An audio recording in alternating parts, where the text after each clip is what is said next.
न खाऊंगा न खाने दूंगा का जुमला फेंक कर सत्ता में आए प्रधानमंत्री मोदी ने आज देश की हालत ऐसी कर दी है कि जिस भी तरफ आप देखेंगे करप्शन ही नजर आएगा। करप्शन का एक जाल पूरे देश में फैल चुका है और जब इसके जांच की बात की जाती है तो न तो सरकार और न ही अदालत इस मामले पर फैसला लेना चाहते हैं। हिंडनबर्ग की रिपोर्ट ने जो आरोप गौतम अडानी और सेबी प्रमुख माधवीपुरी बुच पर लगाए थे, उन आरोपों का नेचर बेहद ही गंभीर था और इसमें गौतम अडानी के साथ साथ माधवीपुरी बुच पर भी बेहद ही गंभीर आरोप लगाए गए थे। पर क्या सुप्रीम कोर्ट माधवीपुरी बुच को बचा रहा है? ये सवाल इसलिए उठाया जा रहा है क्योंकि सुप्रीम कोर्ट में एक अर्जी लगाई गई थी जिसमें यह मांग किया गया था कि सेबी जल्द से जल्द हिंडनबर्ग के आरोपों के खिलाफ की जांच की रिपोर्ट सामने करे। यानी कि हिंडनबर्ग के आरोपों के बाद जो रिपोर्ट सेबी ने बनाया था उस रिपोर्ट को सामने करने की बात की गई थी, पर सुप्रीम कोर्ट ने इस याचिका को खारिज करते हुए याचिकाकर्ता पर जुर्माना तक लगाने की बात कर दी। पूरा मामला बेहद ही गंभीर है, तो वीडियो के अंत तक बने रहिएगा। पर आप देश नीति चैनल पर अगर पहली बार आए हैं तो चैनल को सब्सक्राइब करें और बेल आइकॉन दबा दें ताकि चैनल से जुड़ी तमाम अपडेट्स आपको मिलती रहें। माधवी बुच का कार्यकाल अगले महीने यानी कि फरवरी में खत्म होने जा रहा है। माधवी बुच का सेबी प्रमुख के तौर पर यह कार्यकाल बहुत ही विवादित रहा। पहले तो ऐसी अटकलें लगाई जा रही थीं कि माधवी बुच का कार्यकाल बढ़ाया जाएगा, पर सरकार ने सेबी प्रमुख पद की नौकरी के लिए विज्ञापन निकालकर आवेदन मांग लिए हैं, जिससे कि ये साफ हो गया है कि माधवीपुरी बुच का कार्यकाल फरवरी में ही खत्म हो जाएगा और इनके कार्यकाल को आगे नहीं बढ़ाया जाएगा। पर माधवीपुरी बुच के कार्यकाल खत्म होने के पहले एक बड़ा झटका लग सकता था अगर इस याचिका पर सुनवाई की जाती तो, पर सुप्रीम कोर्ट ने इस याचिका को खारिज करके एक बार फिर से माधवीपुरी बुच को बचा लिया है।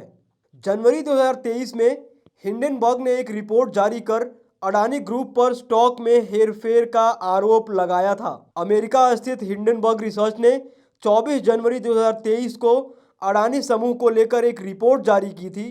रिपोर्ट में समूह पर मनी लॉन्ड्रिंग से लेकर शेयर की कीमत बढ़ा चढ़ाकर बताने जैसे कई आरोप लगाए गए थे। गौतम अडानी पर अपने परिवार के जरिए फर्जी कंपनी चलाने का आरोप भी लगाया गया था। रिपोर्ट आने के बाद अडानी समूह के शेयरों में भारी गिरावट हुई थी और अडानी के व्यक्तिगत संपत्ति भी काफ़ी नीचे गिर गई थी।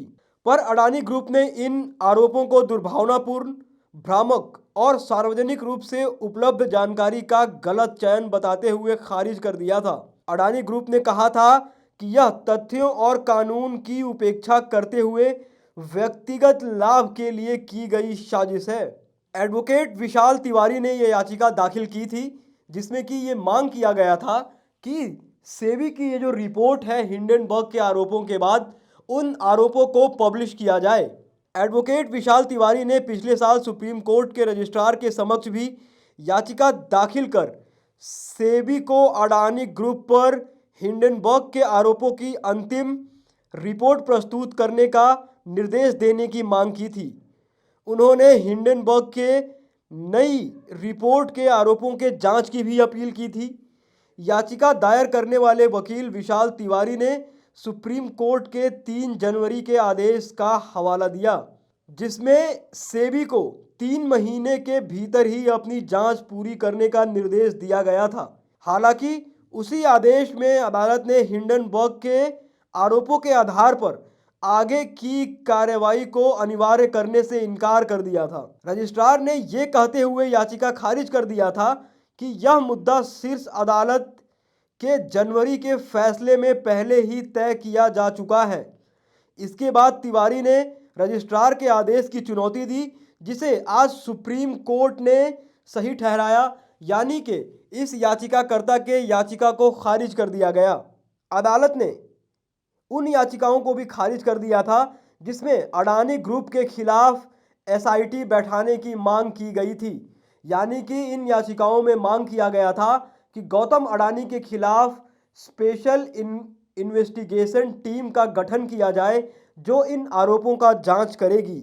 हिंडनबर्ग ने माधवीपुरी बुच के ऊपर गंभीर आरोप लगाए थे, जिसमें कहा गया था कि कथित स्टॉक हेरफेर के लिए गौतम अडानी के नेतृत्व वाली कंपनियों के समूह की जांच करते समय बुच पर हितों के टकराव का आरोप लगाया था। यानी कि जब माधवीपुरी बुच हिंडनबर्ग द्वारा लगाए गए आरोपों की जांच गौतम अडानी के खिलाफ कर रही थी, तो उस समय एक कॉन्फ्लिक्ट ऑफ इंटरेस्ट था। आपको बता दें कि कुछ ही दिन पहले अमेरिका स्थित short seller company Hindenburg research को बंद करने का ऐलान किया गया था। इसकी घोषणा खुद इसके संस्थापक नेट एंडरसन ने की थी। नेट एंडरसन ने हिंडनबर्ग की वेबसाइट पर एक नोट लिखा था कि मैंने हिंडनबर्ग रिसर्च को खत्म करने का निर्णय लिया है। जिन विचारों पर हम काम कर रहे थे उन्हें पूरा करने के बाद योजना को बंद करने की योजना है। एंडरसन ने यह स्पष्ट किया है कि इस फैसले को बंद करने के पीछे कोई विशेष खतरा या व्यक्तिगत मुद्दा नहीं है। तो आप इस पूरे मामले को कैसे देखते हैं? जिस प्रकार से इस याचिका को सुप्रीम कोर्ट ने खारिज किया है, जिस याचिका में ये मांग की गई थी कि हिंडनबर्ग के आरोपों के बाद जो रिपोर्ट सेबी ने बनाया था उस रिपोर्ट को सामने करने की बात थी। तो आप इस पूरे मामले पर क्या विचार रखते हैं? अपनी राय, अपनी टीका टिप्पणी कमेंट बॉक्स में ज़रूर लिखें। बाकी तमाम खबरों के लिए देखते रहिए देश नीति। धन्यवाद।